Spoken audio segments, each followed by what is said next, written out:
पिछला क्लास हम लोग देख रहे थे लॉर्ड लिटन की प्रशासनिक परिवर्तन। उसमें कुछ पोर्शन हम लोग पढ़ चुके थे और बाकी जो है उसको आगे कंटिन्यू करते हैं। तो हम लोग देखे थे कि किस तरह से लिटन के कार्यकाल में 1876-78 में एक बहुत भारी भीषण अकाल पड़ा था और इस अकाल में लगभग 5,80,00,000 लोग प्रभावित हुए थे। एक बहुत बड़ा एरिया भारत का इस अकाल में प्रभावित हुआ था।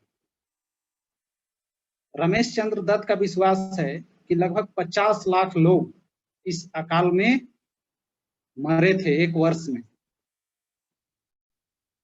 तो इस टाइप से इस अकाल के बाद देखिए फेमिन कमीशन की नियुक्ति होती है रिचर्ड स्ट्रेची की अध्यक्षता में, और ये जो फेमिन कमीशन है, अकाल आयोग है, इसी अकाल आयोग के बेस पर आगे भी और अकाल आयोग बनाए गए। तो इसके बाद देखिए नेक्स्ट जो सब टॉपिक है वो है राज उपाधि अधिनियम 1876। लॉर्ड लिटन के कार्यकाल में 1876 में अंग्रेजी सांसद ने एक राज उपाधि अधिनियम पारित किया जिसमें महारानी विक्टोरिया को कैसर हिंद की उपाधि से विभूषित किया गया। ब्रिटिश संसद के उदारवादी दल ने इस प्रस्ताव का उपहास किया, इसका उन्होंने मजाक उड़ाया। यद्यपि भारत में इसके प्रति उदासीनता थी, परंतु फिर भी 1 जनवरी 1877 को दिल्ली में एक वैभवशाली दरबार का आयोजन किया गया जिसमें राजाओं तथा जनता के बीच इस उपाधि की घोषणा की गई। दुर्भाग्यवश देखिए उस समय यह उपाधि ऐसे समय में घोषित किया गया जब भारत में भीषण अकाल पड़ा हुआ था। सरकार ने झूठे आडंबर और के प्रदर्शन के लिए करोड़ों रुपया का व्यय किया। एक ऐसे समय में जब देश में अकाल पड़ा हुआ है, लोग भूखे मर रहे हैं, और ऐसे समय में सिर्फ आप अपना वैभव और आडंबर दिखाने के लिए करोड़ों रुपया का व्यय करते हैं। आरजी प्रधान के अनुसार इस राज उपाधि अधिनियम और दिल्ली दरबार से एक राष्ट्रीय अपमान की गुप्त भावना सी जनता में फैल गई। ऐसे समय में जब जनता भूखों मर रही है और आप दिल्ली दरबार का आयोजन कर रहे हैं, करोड़ों करोड़ खर्च कर रहे हैं, इससे आरजी प्रधान कहते हैं कि इस कार्यक्रम से जनता में एक राष्ट्रीय अपमान का सा गुप्त भावना फैल गया। ऐसा लगा जैसे लॉर्ड लिटन देश का अपमान कर रहे हैं। एक कलकत्ता पत्रिका ने इसकी तुलना उस घटना से की जब रोम जल रहा था और नीरो बंसी बजा रहा था। कलकत्ता की एक पत्रिका थी, उन्होंने इसकी उपमा, इसका उदाहरण ऐसे घटना से दिया कि जब रोम जल रहा था और नीरो जो उसका शासक था वो बंसी बजा रहा था। परंतु यह घटना परोक्ष रूप से आशीर्वाद सिद्ध हुई, जैसा कि इस दरबार से भारतीय राजे मित्रों की पदवी से घटकर जागीरदार की अवस्था में पहुंच गए, परंतु अनजाने में ही इसके कर्ताओं की इच्छा के विरुद्ध, जैसा कि लॉर्ड लिटन या उसका जो प्रशासनिक वर्ग था, प्रशासक वर्ग था, उनके इच्छा के विरुद्ध भारत की प्रजा ब्रिटिश साम्राज्य की नागरिक बन गई। एक तो वो नहीं चाह रहे थे कि भारत की प्रजा ब्रिटिश साम्राज्य की नागरिक बन जाए, लेकिन अनजाने में ही जब दिल्ली दरबार का आयोजन हुआ तो भारतीय प्रजा ब्रिटिश साम्राज्य की नागरिक बन गई। दरबार से भारतीयों के मन में एक नए आंदोलन का प्रादुर्भाव हुआ। हालांकि लिटन और उसका जो प्रशासक वर्ग था वो नहीं चाहता था कि कोई ऐसा नया चीज आए, नया आंदोलन आए, लेकिन जैसा वो नहीं चाहते थे हुआ कुछ वैसा ही। जिसमें पढ़े लिखे भारतीयों के मन में साम्राज्य में अपना अधिकृत स्थान प्राप्त करने की इच्छा जाग उठी। जब आपने यह घोषणा कर दी कि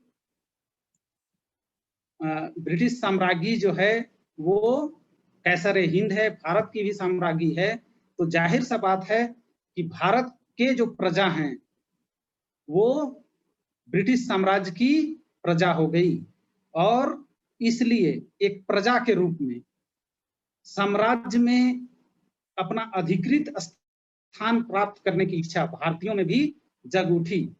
यह इच्छा मुखरित हो गया और उसने अपने आप को प्रकट करना आरंभ कर दिया। उसने भारत भारतीयों के लिए है का नारा लगाया और इस देश को अपना देश कहना आरंभ कर दिया। सिचुएशन ऐसा आया कि चाहे या अनचाहे भारत का एकीकरण शुरू हो गया और यहाँ के लोग भारत भारतीयों के लिए है का नारा लगाना आरंभ कर दिए। अगला सब टॉपिक है, देखिए, लिटन भारतीय भाषा समाचार पत्र अधिनियम लेकर आते हैं।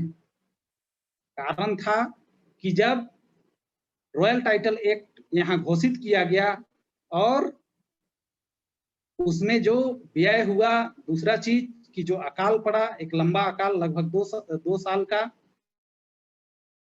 उस समय देश के प्रजा का जो स्थिति था उसको लेकर यहाँ के जो समाचार पत्र थे, जो अखबार थे, वो सरकार के आलोचनात्मक मुद्रा में आ गए, वो सरकार की आलोचना करने लगे। तो ऐसे समय में मार्च 1878 में भारतीय भाषा समाचार पत्र अधिनियम पास किया जाता है। लॉर्ड लिटन की अप्रिय नीतियों तथा सरकार की लोगों के दुखों के प्रति उदासीनता से जनता में बहुत असंतोष फैल गया। जैसा कि लॉर्ड लिटन काम कर रहे थे, उनकी जैसी नीतियां थी, उसको लेकर लोगों में बहुत असंतोष फैल गया था। विलियम बैडनबर्न के अनुसार बंबई प्रेसिडेंसी में कृषकों के दंगों के पश्चात सामूहिक डकैतियां और साहूकारों पर आक्रमण हुए। अकाल तो पड़ा ही था, ऐसे समय में दंगे भी हुए और सामूहिक डकैतियों के साथ साहूकारों पर आक्रमण भी हुए। यह सुलगता हुआ असंतोष तल पर आ गया और भारतीय भाषाई समाचार पत्रों ने खुलकर सरकार की निंदा की। इन राजद्रोही लेखों से सरकार को बहुत चिंता हुई और उसने दमनकारी नीति अपनाई। जैसे ही सरकार की आलोचना हुई, वह आलोचना बर्दाश्त करने के मूड में नहीं थी और उसने दमनकारी नीति अपनाई। मार्च 1878 में भारतीय भाषा समाचार पत्र अधिनियम बना दिया गया। 1878 के 9वें अधिनियम, जिसको पूर्वी भाषाओं में प्रकाशनों पर अधिक अच्छे नियंत्रण के लिए अधिनियम भी कहते थे, के अनुसार इस अधिनियम को पूर्वी भाषाओं में प्रकाशनों पर अधिक अच्छे नियंत्रण के लिए अधिनियम भी कहा गया, जो भारतीय भाषाई समाचार पत्र अधिनियम या जिसको आप वर्नाक्युलर प्रेस एक्ट कहते हैं। इसके अनुसार किसी भी भारतीय भाषा के समाचार पत्र के प्रकाशक को मजिस्ट्रेट आज्ञा दे सकता है कि वह जनता में सरकार के प्रति असंतोष तथा विभिन्न जातियों और धर्मों के लोगों में घृणा फैलाने वाले लेख लिखने के लिए उनसे बंध पत्र ले, उनसे बॉन्ड भरवा ले। सरकार को यह भी अधिकार था कि अवांछनीय विषयों को प्रकाशित करने के अपराध में वह संबंधित पत्र को चेतावनी दे सकती थी अथवा उसे जमानत ले सकती थी, जमानत को जब्त कर सकती थी, और यदि वह अपराध पुनः किया जाता तो सरकार छापे खाने को भी जब्त कर सकती थी। दंडनायक की आज्ञा के विरुद्ध न्यायालय में अपील नहीं की जा सकती थी। सबसे इंपॉर्टेंट पॉइंट कि जो मजिस्ट्रेट आज्ञा दे दिया उसके विरुद्ध आप न्यायालय में नहीं जा सकते थे। ये मोनोपोली था, एक तरह से मोनोपोली था कि जो सरकार चाहेगी आपको वही करना है। छापे खाने वालों को यह छूट अवश्य थी कि लेखों की इक्ष प्रति सरकारी परीक्षक को पहले दिखा ले। जो छापे खाने वाले लोग थे, जो न्यूज़पेपर छापते थे, उनको इतना छूट अवश्य दिया गया था कि उसका प्रूफ जो वो छापना चाह रहे हैं, जो वो आगे छापेंगे, उसका प्रूफ एक बार सरकारी परीक्षक को वो दिखा लें। सर अर्स्किन पेरी ने, जो भारतीय परिषद के एक सदस्य थे, इस अधिनियम को, मतलब वर्नाक्युलर प्रेस एक्ट को विपरीतगामी और असंगत, मतलब यह फॉरवर्ड गोइंग नहीं है बल्कि एक रेट्रो स्पेक्टिव ये है, एक विपरीतगामी अधिनियम है, ऐसा कहा और भारत के भावी प्रगति के लिए इसे घातक बतलाया। उन्होंने कहा कि यह जो अधिनियम है वह विपरीतगामी और असंगत है और भारत की भावी प्रगति के लिए यह एक घातक कदम है। उसका यह भी कहना था कि कोई भी साम्राज्यवादी विधायक कुत्सित समाचार पत्रों के निर्मूलन के लिए इससे अधिक शक्तिशाली विधेयक नहीं बना सकते थे। अर्स्किन पेरी कहते हैं कि कोई भी साम्राज्यवादी विधायक जो कानून बनाया जा सकता है, वो इससे अधिक शक्तिशाली कानून भारतीय समाचार पत्रों पर, भारतीय भाषाई समाचार पत्रों के निर्मूलन के लिए इससे अधिक शक्तिशाली कानून नहीं बनाया जा सकता। श्री एस.एन. बनर्जी ने इसे आकाश से वज्रपात की संज्ञा दी। देखिए, जब आप ऑब्जेक्टिव एग्जाम होगा आपका, तो इस टाइप के कोटेशन आपसे पूछे जा सकते हैं। तो श्री एस.एन. बनर्जी ने इसे क्या कहा? उन्होंने इसे आकाश से वज्रपात की संज्ञा दी।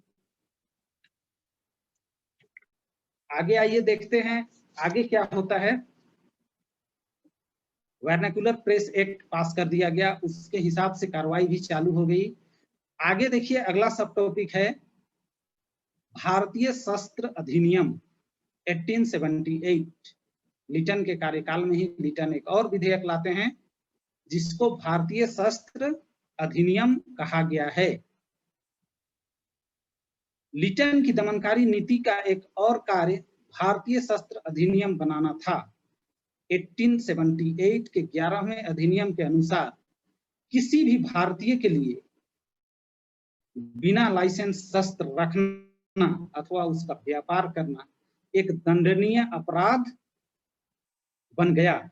इस अधिनियम को तोड़ने पर 3 वर्ष तक की जेल अथवा जुर्माना अथवा दोनों, और इसको छुपाने का प्रयत्न करने पर 7 वर्ष तक की जेल अथवा जुर्माना था, दोनों दिए जा सकते थे।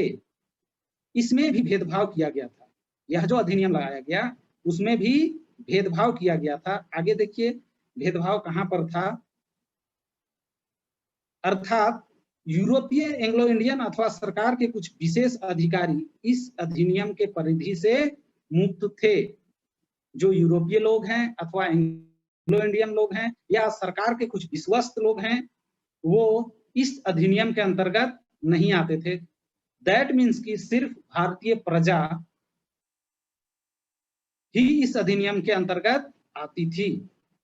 इस अधिनियम द्वारा यह स्पष्ट हो गया कि भारतीय अविश्वसनीय समझे जाते थे।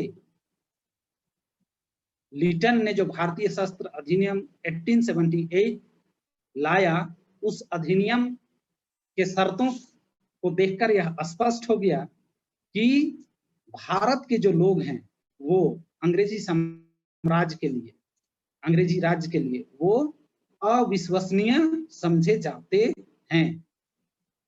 अगला और एक कार्य करने का लिटन ने प्रयास किया था, इसको हम कहते हैं वैधानिक जानपद सेवा। एक तो सिविल सर्विस पहले से ही था, ICS, उसके ऊपर लिटन एक प्रयास किया कि एक वैधानिक जानपद सेवा का गठन किया जाए। 1833 के चार्टर अधिनियम के अनुसार भारत में सभी पद देश, जाति और रंग भेद से मुक्त सब लोगों के को, यदि वो इसके योग्य हों, तो मिल सकते थे। 33 में चार्टर एक्ट अधिनियम में यह घोषणा किया गया था कि कोई भी पद देश, जाति और रंगभेद से उसके अनुसार नहीं दिया जाएगा, बल्कि कोई भी पद इन सब भेदों से मुक्त होगा यदि लोग उसके लिए योग्य हैं तो उन्हें पद दिए जाएंगे, उनको बहाल किया जाएगा नौकरियों में। 1853 से लंदन में एक कंपनी में ऊंचे पदों की नियुक्ति के लिए प्रतियोगिता परीक्षा आरंभ हो चुकी थी। 1864 में पहले भारतीय व्यक्ति सत्येंद्र नाथ टैगोर इस भारतीय जनपद सेवा में भर्ती हुए। 1870 में यह निश्चय हुआ था कि इन पदों पर कम से कम 20% भारतीय प्रतियोगिता परीक्षा के बिना भी नियुक्त होने चाहिए, क्योंकि अंग्रेजों को शासन भारत में करना था। इसलिए 1870 में यह निश्चय हुआ था कि मिनिमम 20% भारतीयों को प्रतियोगिता परीक्षा के बिना भी नियुक्त किया जाए। इस भारतीय जनपद सेवा में बहुत थोड़े से भारतीय सफल होते थे। आईसीएस की जो परीक्षा थी उसमें बहुत थोड़े से भारतीय सफल होते थे। अंग्रेज पदाधिकारियों का विचार था कि भारतीयों को इस सेवा में भर्ती नहीं करना चाहिए। जो अंग्रेज पदाधिकारी थे उनका विचार था, उनका विचार वो सोचते थे कि भारतीयों को इस सेवा में नहीं रखा जाना चाहिए और जो भी अभी तक भर्ती हो चुके हैं, जो आ ही गए हैं, उन्हें मुआवजा देकर उनसे छुटकारा पा लेना चाहिए। उनका विचार था कि जो कोई भी आईसीएस पास करके इस जनपद सेवा में, भारतीय जनपद सेवा में भर्ती हो गए हैं, उनको मुआवजा दे दिया जाए और उनको नौकरी से रिटायरमेंट दे दिया जाए और उनसे छुटकारा पा लिया जाए। लॉर्ड लिटन ने इस विषय पर एक सुझाव दिया कि भारतीयों के भर्ती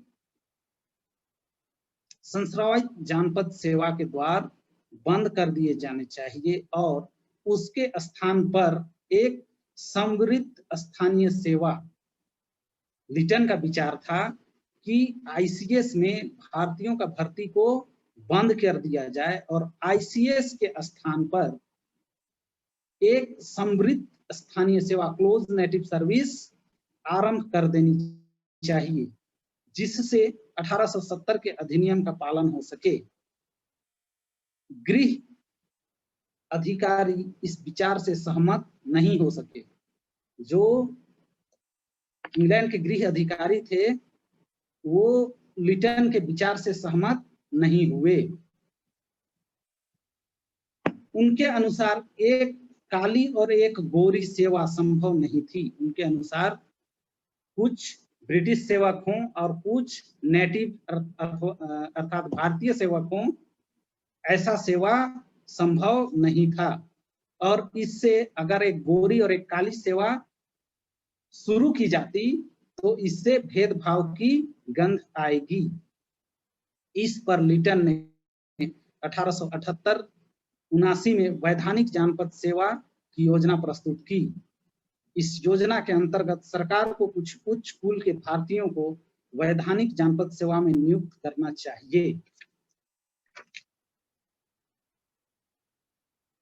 ये नियुक्तियां प्रांतीय सरकारों की सिफारिश पर भारत सचिव की स्वीकृति से की जाती थी और इसकी संख्या संश्रावित जनपद सेवा की नियुक्तियों का केवल 1/6 तक हो सकती थी।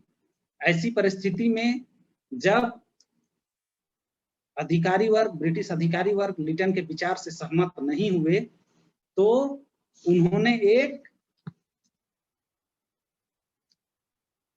एक वैधानिक जनपद सेवा की योजना प्रस्तुत की। इस योजना के अंतर्गत जो कुछ उच्च कुलीन भारतीय थे उनको वैधानिक जानपद सेवा में नियुक्त करना था और इनकी नियुक्ति प्रांतीय सरकारों के सिफारिश पर भारत सचिव की स्वीकृति से की जानी थी। अर्थात जिनको वो चाहे वो नियुक्त कर सकते थे और जिनको वो चाहे उनको नियुक्त नहीं भी कर सकते थे। और इनका जो संख्या होता टोटल, वो आईसीएस में जो सेवक थे, जो अंग्रेजी सेवक थे, जो आईसीएस परीक्षा पास करके भारत में सेवा दे रहे थे, उनका सिर्फ 1/6 हो सकता था। ये कभी भी बहुमत में नहीं आ सकते थे। इनकी पदवी और वेतन संस्रावित सेवा से कम होता था। ये जो लोग हैं क्लोज नेटिव सर्विस के जो लोग थे, उनका पदवी और वेतन दोनों ही आईसीएस से कम होता था। परंतु यह वैधानिक जानपद सेवा भारतीयों में बहुत अधिक लोकप्रिय नहीं बन सकी। जैसा कि इसमें भेदभाव किया जा रहा था, उसके अनुसार यह भारतीयों में ज्यादा लोकप्रिय नहीं हो सकी और 8 वर्ष के पश्चात ही इसको बंद कर दिया गया। भारत सचिव लिटन के इस प्रस्ताव से कि भारतीयों के लिए संस्रावित सेवा पूर्णतया बंद कर दी जाए से भी सहमत नहीं हुए। भारत सचिव के पास लिटन ने जो प्रस्ताव रखा था कि भारतीयों को आईसीएस में बहाली ही नहीं किया जाए, उसके प्रति भी भारत सचिव उसके लिए भी तैयार नहीं हुए। परंतु इस भावना से कि भारतीयों को इस सेवा में जाने से रोका जाए, उनका जो भावना था कि भारतीय आईसीएस पास नहीं कर सकें और उनको इस सेवा में आने से, ऑल ओवर इंडिया के लिए जो एक सेवा था आईसीएस का, इस सेवा में आने के लिए उनको रोका जाए, उन्होंने परीक्षा की आयु 21 वर्ष से घटाकर 19 वर्ष कर दी। लिटन के कार्यकाल में आईसीएस की जो उम्र सीमा थी भारतीयों के लिए, वो 21 वर्ष से घटाकर 19 वर्ष कर दी गई। जैसा कि एसएन बनर्जी ने कहा है कि ऐसा लगता है कि यह भारतीय जानपद सेवा में भारतीयों के अवसरों को समाप्त करने का एक प्रयत्न है। पहले उम्र सीमा थी 21 वर्ष और लिटन के कार्यकाल में इसे घटाकर 19 वर्ष कर दिया गया। अगर बहुत मुश्किल से 21 वर्ष की उम्र सीमा में जो बहुत अमीर लोग होते थे भारत के, वो लोग अपने बच्चों को तैयारी करने के लिए ब्रिटेन भेजते थे आईसीएस की तैयारी करने के लिए, और बहुत कम लोग अगर 19 वर्ष की अवस्था में आईसीएस पास कर पाते थे, तो आप अंदाजा लगा सकते हैं कि 19 वर्ष की अवस्था में कितने लोग पास करते हैं। तो एसएन बनर्जी ने कहा कि ऐसा लगता है कि भारतीय जानपद सेवा में भारतीयों के अवसरों को समाप्त करने के लिए ही यह प्रयत्न किया गया है। अर्थात उम्र सीमा जो है उसको घटाकर 21 से 19 वर्ष कर दिया गया है। ऐसा इसलिए कि इसमें भारतीय आ ही ना सकें। आगे देखते हैं, थोड़ा सा लिटन का मूल्यांकन कर लेते हैं। लॉर्ड लिटन जो था वो डिज़रायली की रूढ़िवादी सरकार द्वारा मनोनीत किया गया था। डिज़रायली के द्वारा मनोनीत लिटन को इसलिए मनोनीत किया गया था क्योंकि वह डिज़रायली की रूढ़िवादी सरकार के विचारों से मिलता जुलता विचार रखता था। निस्संदेह उसमें कल्पना शक्ति थी, वह प्रोग्राम बना सकता था, प्लान बना सकता था। उसने एक उत्तर पश्चिम सीमा प्रांत, जिसको आप उत्तर पश्चिम में एक सीमा देखते थे, एक काल्पनिक सीमा जो अफगानिस्तान तक जाता था, सीधे केंद्र सरकार के अधीन ही बनाने की योजना बनाई। उत्तर पश्चिम सीमा प्रांत को केंद्र सरकार के अधीन रखने का प्रोग्राम उन्होंने, इसकी योजना बनाई, परंतु इसे कार्यान्वित करने का श्रेय कर्जन को ही मिला। उसके काफी बाद लिटन के काफी बाद जब कर्जन आए तो कर्जन ने ही इसे कार्यान्वित किया। इसी प्रकार उसने भारतीय राजाओं की एक अंतः परिषद बनाने की सोची थी। भारतीय राजाओं की एक अंतः परिषद का गठन करने का विचार लिटन ने रखा था, परंतु यह योजना भी 1921 में चैम्बर ऑफ प्रिंसेस के रूप में माउंटफोर्ड योजना के अंतर्गत ही अस्तित्व में आ सकी। परंतु इस योजना को भी लिटन कार्यान्वित नहीं कर सका, बल्कि यह लिटन के काफी बाद 1921 में चैम्बर ऑफ प्रिंसेस के रूप में माउंटफोर्ड योजना के अंतर्गत अस्तित्व में आती है। उसका विचार था कि भारत को स्वर्ण प्रमाण पर रख दिया जाए। इसी प्रकार उसके अकाल आयोग की सिफारिशें भी परवर्ती अकाल प्रशासन का आधार बनी। उन्होंने इंडिया को गोल्ड स्टैंडर्ड पर रखने का प्रस्ताव रखा और उसके द्वारा जो अकाल आयोग बनाया गया रिचर्ड स्ट्रेची के अध्यक्षता में, उस अकाल आयोग के सिफारिश के अनुरूप ही आगे अकाल नीतियों का निर्धारण किया गया और आगे का जो अकाल प्रशासन के तरफ से जो कार्य किए गए अकाल राहत के लिए, उन सब का आधार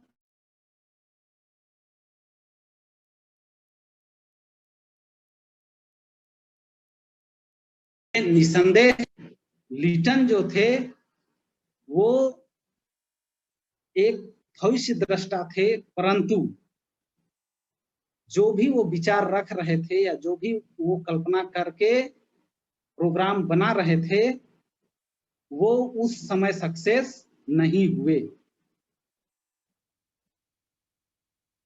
परंतु अंततोगत्वा हमें यह कहना होगा कि एक प्रशासक के रूप में लिटन असफल रहा। एक प्रशासक के रूप में लिटन जो है वो असफल रहा। लिटन की अप्रिय और दमनकारी नीति ने भारत की जनता में भारी असंतोष फैला दिया। लिटन जो कुछ भी नीति बना रहे थे, वो चाहे शस्त्र अधिनियम हो, चाहे वर्नाक्युलर प्रेस एक्ट हो, चाहे फ्री ट्रेड का ये हो, उन सब से भारतीय जनता में दिनों दिन असंतोष फैल रहा था और यह प्रतिदिन बढ़ता जा रहा था। ब्लंट के अनुसार लॉर्ड लिटन के अंतिम दिनों में स्थिति ऐसी हो गई थी कि किसी भी समय क्रांति हो सकती थी। ब्लंट कहते हैं कि लॉर्ड लिटन के अंतिम दिनों में जब उनका वायसराय का कार्यकाल समाप्त होने को हो रहा था, तो भारत में स्थिति ऐसी हो गई थी कि क्रांति कभी भी हो सकती थी। उसकी प्रतिक्रियावादी नीति के विरुद्ध प्रतिक्रिया हुई। यदि जैसा कि वुडरफ का विचार है कि लिटन की जो प्रतिक्रियावादी नीति थी उसके विरुद्ध प्रतिक्रिया हुई, यदि जैसा कि वुडरफ का विचार है, वुडरफ विचार रखते हैं कि भारत में अंग्रेजी राज की अंतिम सफलता इस बात में थी कि उसमें भारतीयों के मन में प्रतिक्रिया उत्पन्न हो और उनमें राजनीतिक जीवन का प्रादुर्भाव हो, तो लिटन निश्चय ही इस श्रेय के भागीदार हैं। वुडरफ कहते हैं कि अगर भारत में अंग्रेजी राज्य के अंतिम सफलता इस बात